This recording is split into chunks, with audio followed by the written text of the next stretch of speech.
Tonight's story is about a laugh that became a weapon, a legend buried for 800 years, and a boy who unlocked something the world had given up waiting for. His name was Monkey D, Luffy, and the form he reached on the rooftops of Onigashima had a name long before he ever wore it: Gear 5. For Luffy's entire life, his devil fruit was believed to be the Gomu Gomu no Mi, the rubber fruit, a useful power. Stretchy limbs, a body that bounced back from blunt force, nothing especially mythical about it. That belief was wrong, and it had been wrong for decades, hidden by people who understood exactly how dangerous the truth would be if it got out. The fruit Luffy carried was actually the Hito Hito no Mi, model Nika, the human fruit, shaped like a person from a legend so old that most of the world had stopped believing it was real. It was the fruit of the sun god Nika, a figure from folklore said to have fought for the freedom of slaves and the suffering, who laughed in the face of armies and made the impossible look like a joke. Hundreds of years before Luffy was born, this fruit had already changed the world once. The world government had spent that entire time trying to make sure it never did again. It is worth sitting with how strange it is that an empire as powerful as the world government would spend centuries afraid of a fruit modeled after laughter and freedom. But fear like that is rarely about the fruit itself. It is about what the fruit represents to the people at the bottom. Nika's legend had survived among the most oppressed people in this world precisely because hope is hard to kill completely, even when every other form of resistance has been crushed. As long as the story of a god who fought for the powerless kept getting passed down, the powerless had something the empire could not fully take from them. So the government did what empires do with dangerous stories. They buried it. They renamed the fruit. They erased the connection until almost no one alive remembered what it had originally been. They let Luffy carry the most feared weapon in the world for years without either side realizing what was actually sleeping inside him. There is another name tied to this fruit, one whispered by poneglyphs and ancient drums alike: Joy Boy. A figure from 800 years ago who made a promise he could not keep in his own lifetime. A promise about freedom, about a world not yet ready to receive it, about returning someday to finish what he started. The drums of Laugh Tale had been waiting, quite literally, for someone to answer that promise, not metaphorically. The story treats this as real history with real consequences, a debt left open across centuries, waiting for the right person in the right moment to close it. Luffy did not know for most of his life that he might be that person.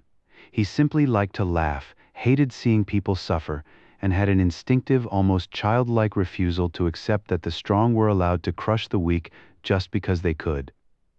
It turns out that instinct was not incidental to the legend. It was the legend waiting in plain sight the entire time. The awakening happened in the worst possible moment to need a miracle. Luffy had been beaten, drowned, electrocuted, and pushed past what should have been the absolute limit of what a human body could survive, fighting Kaido, one of the most powerful beings in the world, on the rooftop of a burning island, while the people who needed him most were losing hope below. And then something in him simply refused to stop, not through strategy, not through a clever technique unlocked at a convenient time, through pure, stubborn refusal to let exhaustion or pain or the weight of an empire have the final word. His hair turned white.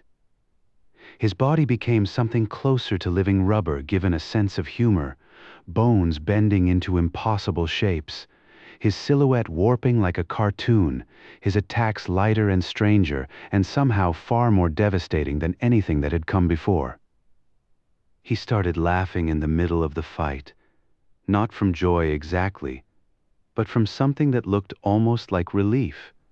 The drums of the world, the story tells us, sounded on their own. Joy Boy's heartbeat, after 800 years, had finally started again. Gear 5 does something most powers in this story are not allowed to do. It bends the laws of the world itself rather than just the laws of physics within Luffy's own body. Attacks land oddly. Gravity behaves like a suggestion rather than a rule. The battlefield itself starts to feel like it is being drawn by someone with a sense of humor and very little patience for villains taking themselves too seriously. This matters thematically as much as it matters in a fight. Nika's power was never about raw, destructive force in the way most devil fruits are. It was about freedom in its most literal sense. Freedom from constraint, from rules, from the idea that the strong get to decide what is possible for everyone else. Kaido, a tyrant who had built his entire reign on being undefeatable, was beaten by a power that refused to play by the rules tyranny depends on.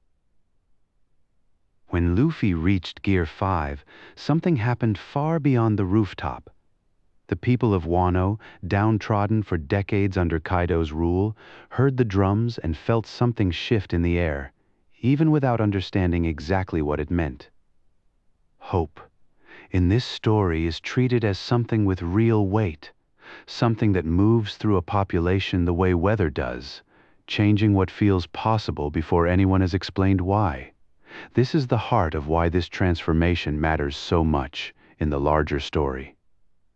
It was never only about Luffy getting strong enough to win one fight.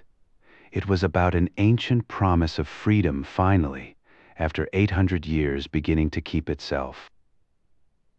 Luffy never set out to become a legend.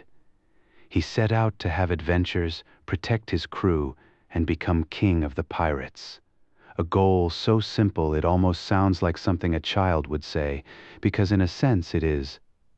He has never stopped being unimpressed by power that exists only to dominate people who have none. That is, in the end, the most important part of Gear 5 to understand. The form did not change who Luffy was. It simply gave the rest of the world a look at what had always been underneath the straw hat, someone whose instinct to laugh, to refuse despair, and to fight for people he had never even met was, against every quiet expectation of an empire that buried a god's name for centuries, exactly the kind of power this world needed back.